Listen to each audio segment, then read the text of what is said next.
I am Leonor, and I was in Lisbon when it believed itself eternal. I saw gold cross the ocean and turn churches and palaces into symbols of power. And I was also there on the morning when the earth destroyed it in a matter of minutes. At the beginning of the 18th century, Lisbon was not merely a European capital, it was the center of a global network. The Tagus was constantly filled with ships arriving from Brazil, Africa, India, and China. The air carried the scent of freshly unloaded spices, exotic woods, and sea salt. Wealth moved through the streets as if it were a natural part of the landscape, and Brazilian gold transformed churches and palaces into glittering monuments. The city stood upon 5 invisible pillars. The first was the spice trade, which still made Lisbon the gateway to the east. The second was the porcelain and silk arriving through Macau, coveted by European courts. The third came from Africa, bringing ivory, gold, and strategic routes. The fourth, and most powerful, was the gold of Minas Gerais, crossing the Atlantic in quantities difficult to imagine. And the fifth was the control of maritime routes, guarded as a state secret. But Lisbon was also a medieval city. The streets were narrow, waste was thrown from windows with the warning "water below," and the Tagus served both as a glorious harbor and as an open sewer. Wealth and fragility existed side by side. Golden palaces rose above neighborhoods where running water was absent. The city shone, yet inside it was vulnerable. Lisbon breathed religion. There were churches on nearly every corner, convents scattered across the hills, and bells marking the rhythm of the day. In Rocio Square, crowds gathered for markets and celebrations, but also to witness the auto da fe of the Inquisition. While Enlightenment ideas were gaining strength elsewhere in Europe, Lisbon still lived under strict religious oversight. Faith sustained the city, but it also kept it tied to the past. Along the banks of the Tagus stood the Ribeira Palace, residence of the kings of Portugal, and symbol of the empire's global reach. Within its walls were kept secret maps, meticulously drawn sea routes, and a library containing tens of thousands of volumes. Paintings by European masters decorated the halls, while, on the lower floors, officials regulated the price of pepper and the weight of gold bars. The palace was not merely a royal home, it was the administrative brain of an empire stretching across 4 continents. Anyone climbing the winding streets toward Alfama would encounter another Lisbon. Crowded houses, clothes hanging from windows, fish sellers announcing prices in rhythmic calls. Water had to be carried from public fountains by workers who climbed and descended the hills all day long. At night, in Bairro Alto, melancholic melodies began to echo through the dark alleyways. The city was alive, intense, noisy. It was impossible to imagine that it could vanish. On November 1st, 1755, Lisbon awoke to one of the most sacred days of the Christian calendar. It was All Saints' Day. The churches were full, candles burned before gilded altars, and the scent of incense lingered heavily in the air. Thousands gathered inside massive stone structures, confident in divine protection. The city seemed at peace, proud of its faith and its wealth. At 9:40 in the morning, the ground began to tremble. It was not a subtle vibration, but a deep convulsion that made walls groan and stained glass shatter. The sound was low, almost subterranean, as if the earth itself were breaking apart. The shaking lasted minutes that felt eternal. Buildings began to collapse, roofs caved in, church towers fell upon the praying crowds. The wealthiest city in Europe was being broken as if it were made of clay. Survivors ran through dust-filled streets toward the Tagus, the only open space that seemed safe. Cries echoed between the hills as entire families searched for air and horizon. Upon reaching the docks, many believed they had escaped the worst. But the river began to behave strangely.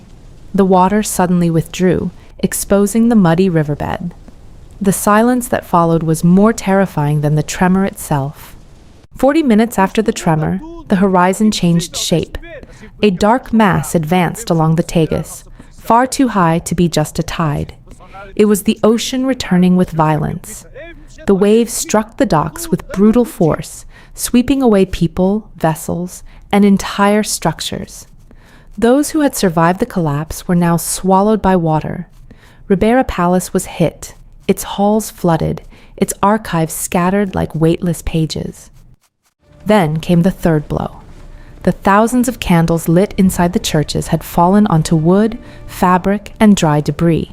Small fires began to appear, and within hours merged into a storm of flames. With streets blocked and the water system destroyed, there was no way to contain the spread. For 5 days, Lisbon burned. What the earthquake had not destroyed, the fire consumed. When the smoke began to clear, the scale of the loss became visible. It is estimated that between 30 and 60,000 people died. Around 85% of the city was destroyed. Ribera Palace vanished entirely. The Royal Library, with its 70,000 volumes, turned to ash. Secret maps, navigation records, irreplaceable works of art were reduced to dust. It was not only a city that had fallen, it was an entire memory dissolving. The news spread quickly across Europe. Philosophers and thinkers were stunned. How could a city so devout, destroyed on a holy day, have been abandoned by God? Voltaire wrote in outrage, questioning religious optimism. The Lisbon earthquake did not only shake buildings, it shook convictions. It marked a rupture in European thought and accelerated the critical spirit that would define the Enlightenment. King Joseph I survived, but he was never the same. He developed a fear of living within stone walls and chose to reside in luxurious tents outside the city. While he withdrew, the responsibility of rebuilding Lisbon fell upon his prime minister, the Marquis of Pombal. Faced with chaos, his response was direct and pragmatic: bury the dead and feed the living. While many still wept among the ruins, the Marquis of Pombal saw something few could perceive: opportunity, not for profit, but for transformation. Instead of rebuilding the old medieval Lisbon, he decided to create something new.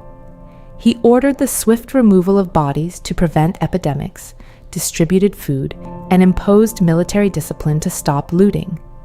The city could not remain paralyzed by grief. Pombal ignored old feudal and religious divisions and designed a new Lisbon with straight lines and broad avenues. Where narrow, unsanitary alleys once stood, planned streets emerged to allow circulation of air, light, and troops. It was a city conceived with logic, not merely tradition. Thus was born the Baixa Pombalina, one of the earliest examples of modern urban planning in Europe. To prevent the disaster from repeating itself in the same way, innovative construction techniques were developed. Within the walls appeared a flexible wooden internal framework, known as the Pombaline cage, designed to absorb the impact of future tremors. Models of buildings were placed on platforms while soldiers marched around them, simulating seismic vibrations. It was science applied to architecture, revolutionary for its time. On the site where Ribera Palace once stood rose Commerce Square. The name was not chosen lightly. It symbolized a shift in mentality. Lisbon would not be merely a religious or imperial capital, but a mercantile city, oriented toward trade and Enlightenment rationality. The Rua Augusta Arch became the gateway to this new center, and the statue of the king, crushing serpents beneath his feet, symbolized order triumphing over chaos. Today, walking through Lisbon, it is difficult to imagine that almost everything was destroyed that morning. Alfama still endures with its winding streets. The Carmo convent stands as an open skeleton beneath the sky, and the Baixa organizes the city's heart with symmetrical lines. Lisbon fell like a queen and rose as a modern city. It lost gold, palaces, and books, but gained something different: the ability to reinvent itself in the face of the end. I saw palaces collapse, I saw the sea invade the streets, and I saw fire consume what remained. But I also witnessed something greater than the disaster: the decision to rebuild. Lisbon fell, and yet it chose to continue. If you want to keep walking through history with me, subscribe. There are still many centuries waiting to be revisited.